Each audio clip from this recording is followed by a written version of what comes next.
hell's going on there, Harry? Still on the job at that point. Wasn't that old. Well, he was in his 70s at that point, wasn't he? What year was that? 96? 97. So I guess that was 30 years ago. No, so he was in his 60s. Anyway, go ahead. Yeah, no. I got my math wrong. Sharker. Didn't sound good. No. It might have just been a tough night. No, I was gonna say, you know. Never know. See, it's the NHL. Listen, we're off the simulcast, by the way. They've gone to their whatever. Celtics pregame. Tatum is awesome for 90 minutes. Yeah. They've officially commenced the cupping of the Tatum testicles. So it's just us here on YouTube TV. If you want to catch us on the visual medium. Or give us a call at 617-779-0985. NHL Draft Lottery coming your way in about an hour and 20 minutes. Oh, here's a story I haven't hit on yet. Ray in Worcester. Go ahead, Ray. Why hasn't anybody spoken about Adam Vinatieri not being inducted to the Hall of Fame? I agree that Bill and Julian should be, but why not Adam? And nobody has spoken about it. Green teamers, Boston fans, pink hatters are the worst. I'm getting sick of it. I'm with you, Ray. It's recency bias. It's not recency bias. Oh, I think that's exactly what it is, Mike. It's not. You still think that people are pissed because he went to the Colts. Yes. I think it's more because Edelman hasn't gone away. He's doing podcasts with Gronk. He was cupping Brady there at the end, and the whole, free Brady. People love Edelman. Edelman's so beloved around here and has been for the last, decade plus. I'm not that surprised by it. I would have voted Vinatieri, but... Beloved, yes. It's not a recency thing. Yeah, but Edelman never left us. But right. It's that. He's still around. But that's not recency. No, not what you mean. I mean, he's just still up in your face with podcasts and video clips and everywhere. Edelman's everywhere still. I mean, there has to be something for the consistency in which the newer guys are all going in. You know what I mean? Don't you? So I do think that the majority of voters probably just think for what happened, within the last 10 years. It's something else. It's beyond that, though. It's beyond it. You booed Vinatieri when he came back. Bill wouldn't pay him, and you decided to take it out on Vinatieri. Typical of you. Typical of Patriots fans. Bunch of bitches. Seriously. That's what I think it is. I mean, and recency helps a little bit, but I think it's more that. I don't think Adam will ever get in. How's that? Oh, he'll get in. He'll definitely get in. He's not getting in next year. That's pathetic. If he doesn't get in, that's pathetic. There'll always be someone who is, Gronkowski's next year. Oh, yeah, then Gronk would get in. Okay, and then tell me who's on the list the year after. I wouldn't be surprised if Vinatieri gets the Parcells treatment. The more and more I used to think it was rigged that the Crafts wouldn't let in Bill Parcells. The more and more I'm thinking it's the fans. Yeah, he left us. That's gross if people are still... That sort of thing. Don't you think it's out there, though? Yeah, there's some of that, but I also think... I don't think it was... I mean, again, you'd remember better than I. It was hostile with Vinatieri, I guess, at the beginning, but I think it sort of dissipated, and I think he got booed every time he came back. Years really? Ago now, though. 20? 06, yeah. That's 05. Okay, no, but he played another 10 years or so.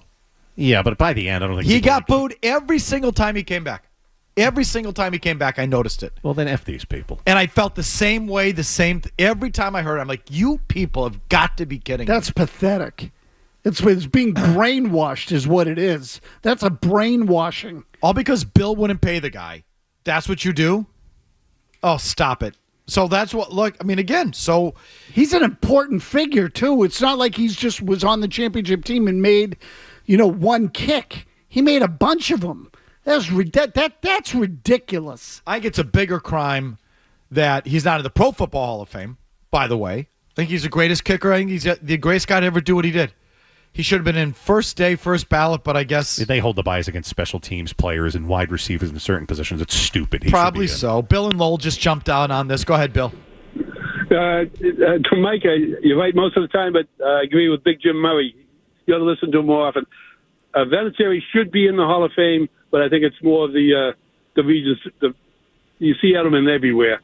But some people do hold it against him that he went to the Colts, but he has to get in. But I don't see a problem with Edelman getting in now. All right, thank you very much. It's not about Edelman. Of course, he deserves it. I mean, it's not about him. It's just Vinatieri deserved to go first. He was up first. He was did it first, etc. It's just chronological. Yeah, people don't respect history. And again, if you open any social media, any echo chamber of choice, Edelman's right up in your ginch every single time. He hasn't gone away. And I think that's why. Yeah, there's something to be said for that, for sure. Are the votes done online? I assume so. What Okay, do you so- think? Are they going into the local elementary Well, school? I don't know. I mean, who the hell knows? And filling in the oval? Like they send something to season ticket holders or something. I don't know all who the hell online. it is. I wore my I voted sticker, Mazz. when I Probably. I'm just telling you that. But again, that eliminates like anyone who would appreciate Vinatieri would have to be about 40 years old. You should have to put in your reasoning, too. It shouldn't just be like click A, B, or C. I think that's ridiculous. The fact that Adam Vinatieri is not in the Patriots Hall of Fame is ridiculous. That's an embarrassment, an indictment on the Hall of Fame. Agreed. That is a joke.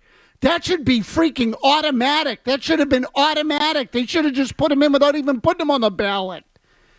Like, that should be automatic. That's a layup. That one goes right up there. Thank you. There it There is. we go.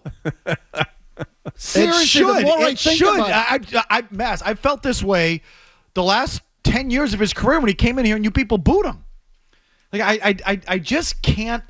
It's just not the way I'm wired anyway. And not that you give two craps, but for goodness sake, If they give anyone under the age of 40 a vote, shame on them. No, like, and I'd say shame on them because, again, I think you have to, if you're going to vote for guys who played here 20 years ago, you should have some level of perspective on what the hell you're talking about. And I don't even, I'm not trying to dump on the young people, but the fact is you have no perspective other than what happened 10 minutes ago. Would that make those people the tool bag? yes, it would. Yes, it would. If It's you time for the tool bag of the day, brought to you by Matthews Nissan of Wellesley. What a tool. Hey, that guy's a tool bag. What a tool. What a friggin' tool. It's a tool bag of the day. Brought to you by Matthews Nissan of Wellesley, family owned since 1973. Get a no-hassle buying experience at Matthews Nissan, Route 9 East in Wellesley, just a short drive from downtown Boston. anyone who voted for Edelman over Vinatieri, tool bag. Tool, bags. big tool. Under the age of 20. Let's do the email of the day, shall we, please? Yeah, I got a couple of them for you. It's the Coleman Electric email of the day. Yeah, felt Dear Felga, I really hate you. And I think Mazz is a boob. It's electric. The Coleman Electric email of the day. It's electric. Send yours to Felger at 985thesportshub.com. Email today brought to you by Coleman Electric, a bunch of really good electricians helping homeowners like you. When you need an electrician, you want to call Coleman. It's electric. Kuhlman. Panel replacements, old wiring in your house. I'll tell you more about them in a minute here. Here's a good one. Subject line, your draft take. Emailer says, I know we're all a bunch of morons, but we still deserve better, Felger. Please go back to Wisconsin or whatever hole you crawled out of. I cannot stand you. You go so far out of your way to nitpick negatives, I've never seen anybody do it quite like you. You're a master of trolling and hating. Your general position represents everything that's wrong with society, and you are everything that's wrong with sports talk currently. It's only a matter of time before you get canceled. People rise and people fall, and yours is going to be spectacularly glorious, and I will be here for it, so enjoy your ride while it lasts. Does he mean the rise or the fall will be glorious? Right. The fall. I promise you will lose your career before it's all said and done because of just who you are, and you have to live with yourself, so enjoy that, you miserable prick. Sincerely, about 98.5% of us. I thought that was well written. And his name is Michael Hicks. Oh, yeah, no, I'm going down. There's no question about it. It's just, it's not a matter of if, it's when. How long do I hang on before it all goes down in flames? Yep. It's the obvious. Oh, no, the ship's going down. Oh, the ship be sinking. Yeah, there's no question about that. It's just a matter of when. How long? How long can I hang on before it's over? Yeah, just keep plugging the holes. Just Keep it in a float. Yep. That's all we can do. Made it through another day. That's all I can say. Then I got several emails, and I asked before, okay, if it's 8.5% for the first pick, and then they redraw, and it's 8.5% for the second pick, what are your odds of getting one of the two? There's got to be it can't just be 8. No, there's a formula for this. So I got, all the emailers did the same thing. They multiplied the two, but go ahead. No. They say, this is from Arnell. Signed Arnell, recreation poker player and college grad, which puts him like in the 2 percentile of our listeners. Yeah. Think of it from the opposite direction. What are the chances that you get neither the first nor the second? He says 100% minus 8.5% is 91.5% of not getting the first. 100% minus 8.5% again is 91.5% of not getting the second. So multiply 0.915. Mazz is shaking his head. He knows it. He keeps I told you multiply it, but it's you multiply the other odds, not that. I had it half backwards. So all the emailers said you do the reverse. Yeah. What are the odds of not getting it, and multiply that? So multiply 0.915 of not getting the first times 0.915 of not getting the second. 0.915 times 0.195, Murray, equals 0.837 of not getting either. So 100 minus 83.7 equals 16.3. Correct. You have a 16.3% chance of getting the first or second pick tonight. It's amazing how my brain transports back to 1993. Like, all of what you just said, I didn't hear as I was hearing it. I'm like, I don't get any of this. Yeah, that's what it is. I barely get it, but I've had multiple people call me with that calculation. Yeah. Yeah, that's right. I was on the right line of thought. I just used the wrong half of The it. reverse, yeah. Yeah. Okay, so anyway, It's like a coin flip. thus concludes this portion of the program. The final word is next. I don't understand that.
by Town Fair Tire. If you're looking for the best deal on tires, there is only one place to go, Town Fair Tire. The best prices and great free services. Nobody beats Town Fair Tire. Nobody. Another ugly series loss for your Boston Red Sox over the weekend. The Minnesota Twins, which has Mazz questioning, do the Red Sox want to win? Do you want to win or not? No. Do you want to win? I thought the objective was to win. That's what I thought. That's what I thought. I thought it was to win. Winning means making sacrifices on multiple levels from everyone involved, whether they're in uniform or out of uniform. Nope. I do think the Devers thing is related to the overall malaise on the team or lack of there. There's something missing. And I think that's a part of it. Mike, the fact that they won't ask him, to your point, is outrageous. It's outrageous. Again, he has his contract. So it's not even really that big of a sacrifice. When a guy doesn't have a contract, you can at least the guy can say, hey, if I move to this spot and it's worth less, I'm hurting my marketability. That's a significant sacrifice to ask of me. What is it now? He's got the $30 million per year. And now again, so you might say this is part of the reason I don't want to ask Anthony to play first base. Fine, don't ask Anthony either. Put Campbell there. Campbell's got his deal. Like, how about this? Ask someone. Can we ask someone? Not him moving to first being too much. Them asking Can't do it. might be too much. It's ridiculous. It really.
For the Red Sox, another one-run loss for the Red Sox. That is their 9th, and that is the most in Major League Baseball.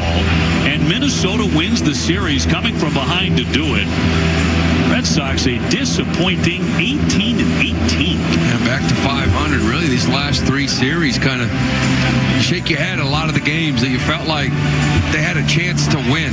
Again, up 3-1 early. The offense just kind of shuts down. Other than that solo shot by Abreu, and you continue to kind of let games go that you'd really burned to win the first 6 or 7. You just can't hold on. Yeah. Twins are getting that win at 15-20. Red Sox had no business losing that game. I agree, Dave O'Brien. The Red Sox have no business losing the game. In fact, they lost 2 of them to the Minnesota Twins over the weekend, and this is where we're going to start on the Baseball Hour tonight. It's an abbreviated program. We're done at 6:30 because of Celtics pregame with Sean Grandy and Cedric Maxwell. They'll take you right into the opening tip here on 98.5 The Sports Hub, Game 1 between the Celtics and the Knicks. So again, we have you only for 30 minutes. So if you want to talk about the Red Sox and their weekend against the Minnesota Twins, and more importantly, their 36 games to this point, now is your chance. 617-779-0985. Here is my question at the end of the day. Okay, I'm trying to boil this down again, especially tonight because it's a short show. Here's my question at the end of the day. Why are they 18-18? We all agree that 18-18 is not good enough. Why are they there? And when I say why are they there, I just don't mean something simple like the manager sucks, fire the manager. I would like something a little bit more detailed and analytical, and I use that word carefully because, frankly, I think part of the problem is that the way this team, I say was built, but I think what is valued in the organization is that they are a paper team. And when I say a paper team, a team built by analysts, when it comes down to doing the actual stuff that you need to do to win baseball games, it's not just as simple as saying good starting pitching and 3-run homers. You have to do other things, particularly to win close games, which gets me to another one. For as long as I can remember, when looking at when I was younger, and people watch baseball, I was always told the good teams win the 1-run games. Then you know what happened? The analysts came in, the nerds came in, and they said, actually, the good teams don't win the 1-run games. The good teams blow you out. The 1-run games are luck. That was always the explanation for the 1-run games. They're lucky. I would submit that both things can be true. Somewhere in the middle, the truth rests. But in order to get lucky, you have to put yourself in position to be lucky. So you heard Dave O'Brien say there, the Red Sox have lost 9 1-run games. That's the most in Major League Baseball. They're 4-9. If you just turn that into 7-6, if they just win 3 more and they play 500 in the 1-run games, the Red Sox are 21-15, and they are on pace for 95 victories. So you tell me, is that luck? Or do the Red Sox suck at some of the basic things that they need to do in order to win 1-run games? So let me give you a further example. They have 9 1-run losses. Remember that. Again, there are some people that will tell you that is luck. The Red Sox have 8 blown saves, none by Aroldis Chapman. That is tied for the most in Major League Baseball. 2 outs and runners in scoring position. Their offense now ranks 16th in batting average. There was a time when that was worse. Overall runners in scoring position, they rank 18th, which is middle of the pack. Yet, overall, the team ranks 4th in runs scored. So again, paper tiger, you follow? Overall, it looks like a good offense. Get them into a critical position, and you know what happens? They're pretty ordinary. And I think it's worse because they strike out a lot. Now, pitching with 2 outs and runners in scoring position, because that's important too. Can you execute in the biggest moments of the game? They rank 27th in batting average allowed. One of the easiest staffs in baseball to hit with 2 outs and men in scoring position. With men in scoring position overall, they rank 28th. So at those key moments when they have to bear down, they don't. Which brings me to this one, which I looked up today. I would argue that sometimes the most productive at-bats in baseball are outs, particularly in the close games. Man gets on second base. Can you hit a ground ball to the right side, move the runner over, then bring the run home with a sac fly? You have to manufacture that run. You know where the Red Sox rank in productive outs according to ESPN? 30th. Dead last in baseball. So now, let me ask you, earlier this year, there was a game in which there was a runner on second base. Tristan Casas pulled a ground ball to the right side.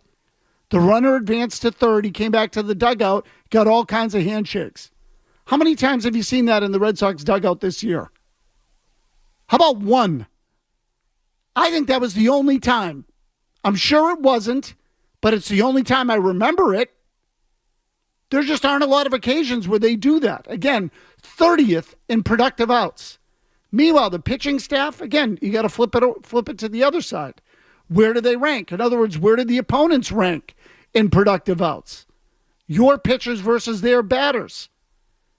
In productive outs, the Red Sox pitchers rank 27th. So when there's a man on second with nobody out, the opponent is moving him to third, and I'm just giving you a simple example.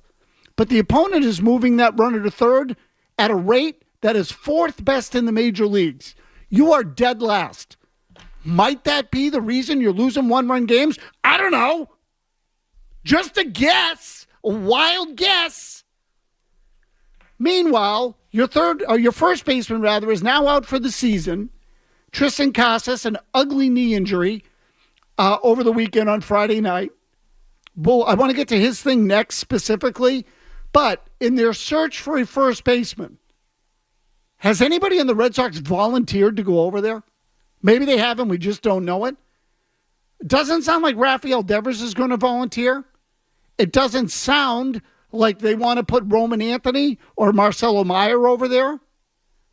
A friend of mine over the weekend theorized or suggested Christian Campbell move to first base and open it up for Meyer to play second. That one I like too. That's a good idea. And you can do that in any number of positions.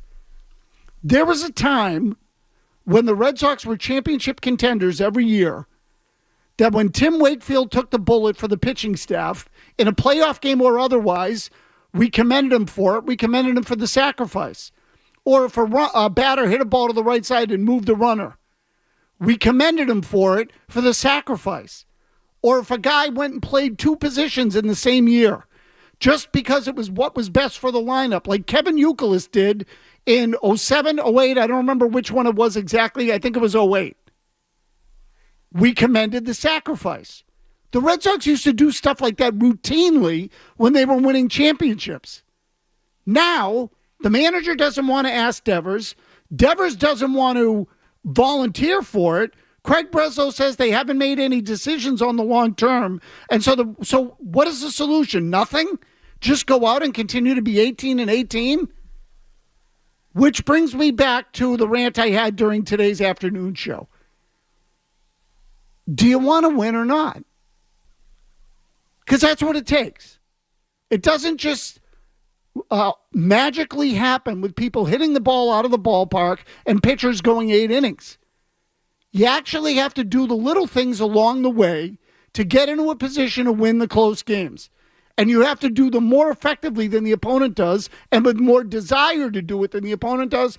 Otherwise, you're just 9 guys playing on the same field wearing the same uniform.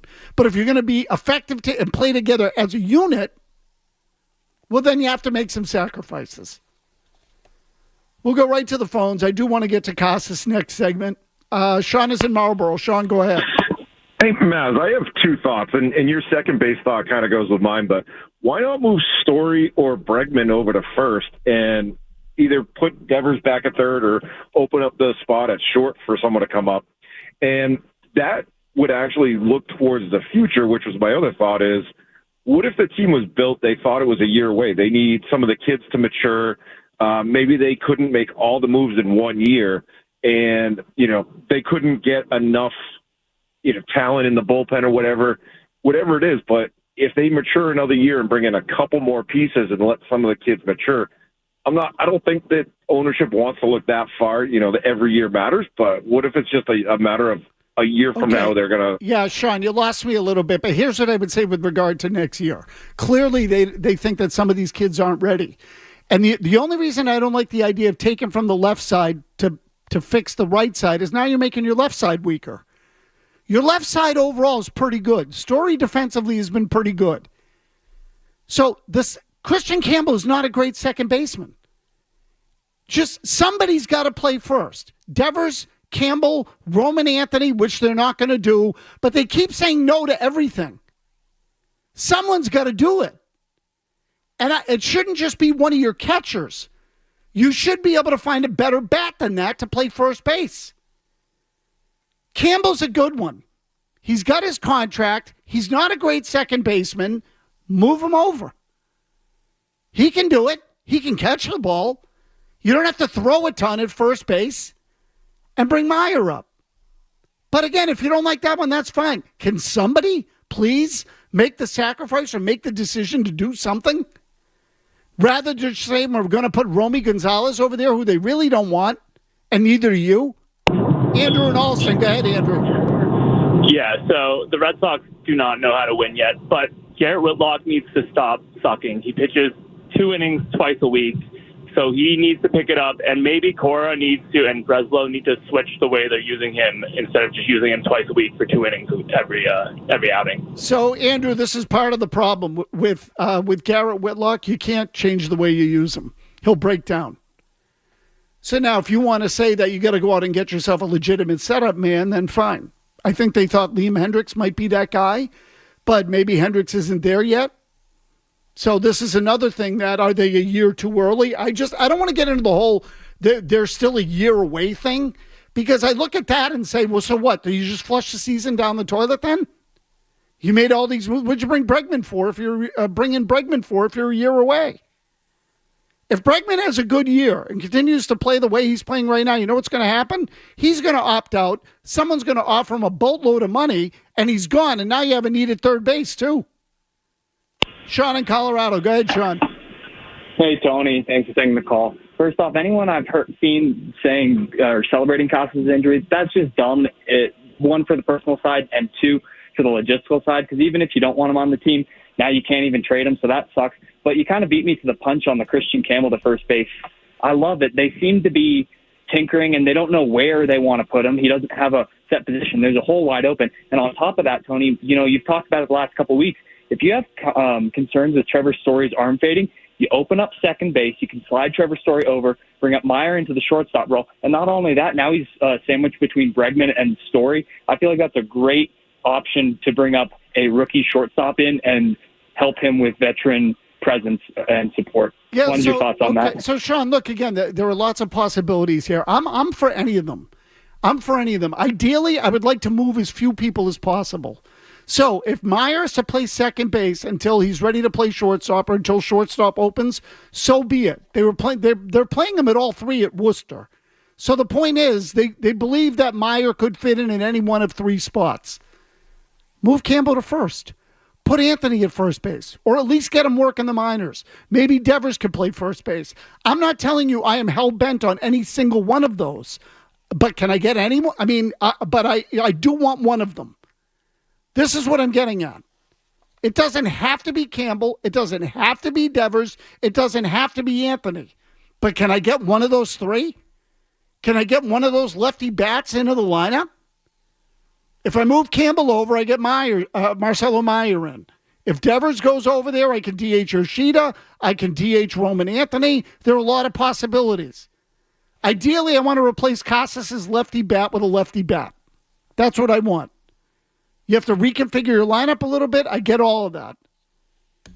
But the Red Sox solution is to bring up a guy I've never even heard of when they have all this young talent that is seemingly ready to play in the major leagues, and they have a DH who could go over there and fill in and open up a spot from one of these young guys. They should be able to handle the Casas injury unless they don't want to. Is that what it is? They don't want to? They're putting the long term ahead of the short term? Because they're not going to rush Meyer. They're not going to rush Anthony. And apparently they don't want to ruffle Devers anymore. So they're going to go with Romy Gonzalez or Toro or whoever else at first base who's really just a stopgap measure. That's stupid. I'm sorry, that's ridiculous. We'll talk about the Casas injury when we come back on the Baseball Hour, and you may be surprised as to what I think about it. That's next. This is the Baseball Hour on the Sports Hub. Hey, it's Mazz for Xfinity. And did you know Xfinity is not just an internet provider, an entertainment platform, or a streaming service?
And Ryan with a bobble, he'll shovel it, safe.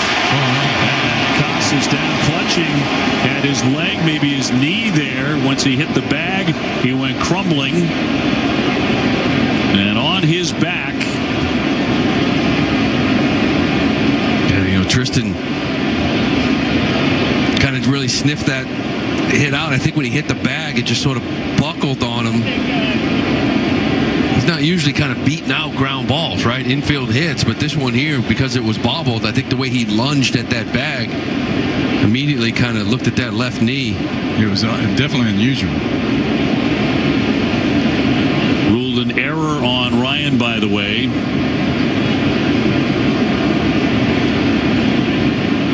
Oh, my. Yeah, that's not good. Yeah, that is not good. They're calling for a cart. By now, we all know what happened. Tristan Casas, with a ruptured patellar tendon, will be lost for the remainder of the season. That is not a small loss, despite how poorly he has played. Casas is young. He has a lot of potential. At the end of the 2023 season, he was a valuable part of that lineup. A lot of people thought he was going to be a force last year. He got hurt. He missed about 100 games. Now he's hurt again. He'll miss 130. And so, Sean from Colorado, one of the previous callers in the last segment, said something about how people were celebrating the injury. You're not going to hear that from me. If you listen to this show and you listen to Felger and Mazz, you'll know that I've been critical of Tristan Casas on a number of things. I feel like he has an unusual amount of, what's the right word? Confidence is the wrong word, but he seems to have all the answers for someone his age, and let alone opinions on the roster and everything else. And certainly I think that can irritate teammates and hurt the cause on the inside of the clubhouse walls. But I don't root for people to get hurt. And the kid has had horrible luck. So he was obviously a talented enough player to be a first-round pick. He has yet to really fulfill that promise. The Red Sox were negotiating with him last year on a multi-year deal. He didn't want to sign it. In retrospect, my guess is he probably regrets that, because I don't know that he's going to get one anytime soon. Not coming off of that injury. Let's see what it looks like in a year or so. I haven't checked the timetable on a ruptured patellar tendon. My guess is he'll be ready for the start of next season. There aren't many people that have that injury, let alone at age 25. My concern for Casas would be that he's had a couple of weird injuries for someone who's his age. One is he broke a rib or had tore cartilage away from the rib cage swinging a bat. Kept him out again for basically 100 games. And then now he ruptures a patellar tendon running to first base, which isn't something that typically happens to an athletic 25-year-old. So certainly cause for concern there. And I'll just add quickly that this is why all of your prospects aren't going to make it. Even the ones that stay healthy sometimes don't make it and turn into the players you want. Part of the organization's job is to trade the ones that aren't going to live up to the hype. I don't know if Casas was or was not going to, but you can't keep them all. Sometimes you're better off cutting bait early. So we'll see what happens now. But whatever the window was on trading Tristan Casas, it is now closed for a while, and you're not going to be able to move him for anything of value for any length of time if you can move him at all. And who knows if he'll even be any good. Dan in Maine, what do you got? Well said, Mazz. I called a couple weeks ago about moving Kimo to first, Meyer to second, and bringing Anthony over to left. My question about that, though, is Raffy. How effective do you think he would be as a super utility man, spelling Story at short or Bregman at third, and so on? Yeah, I don't think Rafael Devers can be a super utility man. I don't think he has the skill to play those positions. So Devers is a corner guy at best. A DH at worst. I wouldn't, stretch to try to get him into the lineup defensively if other people that can play the position. Cora seems reluctant to even ask him at all, which keep an eye on that one too, because Craig Breslow certainly sounds like he is open to anything long-term. Cora says he doesn't even want to ask Devers about it. My guess is they want Devers to volunteer, which would be a nice thing to see, but this, too, is part of the problem with the Red Sox. You can't get them to hit a ground ball to the right side right now to get a runner to third. You think a guy's going to volunteer to go play a position he's never played before? There's not enough selflessness on this team yet. There just isn't. And so Cora, they had to sacrifice bunt a couple of times over the weekend. It was their first two of the year. Part of me wonders if Cora did it because the players can't hit the ball to the right side on their own to get a runner over to third. So if he's decided the players can't do it, so we got a bunt. And we know how much the analysts hate bunting. Alex in Connecticut. Hi, Tony. Thanks for taking the call. How about, we call Hein Bloom, who got Yoshida, went offer up Yoshida maybe for Arenado. I know he's a righty, and or maybe a Josh Bell is a switch hitter, but God, I don't know about that. But I think that, with Arenado, he was on a trading block. Maybe something like that might work, with Hein Bloom. So, Alex, look, I'm not opposed to a trade. I just wouldn't overvalue what Yoshida is. I mean, does Bloom really want Yoshida if they're trying to get rid of Arenado? What the hell is he going to do with Yoshida? Just DH him? So you want to give up something, fine. But you got to give up something more than Yoshida. Anyway, Celtics coming up next. Game 1 of the Eastern Conference semifinals. The New York Knicks over at the Garden. Pre-game begins at 6:30. Sean Grandy and Cedric Maxwell will take you right up to game time.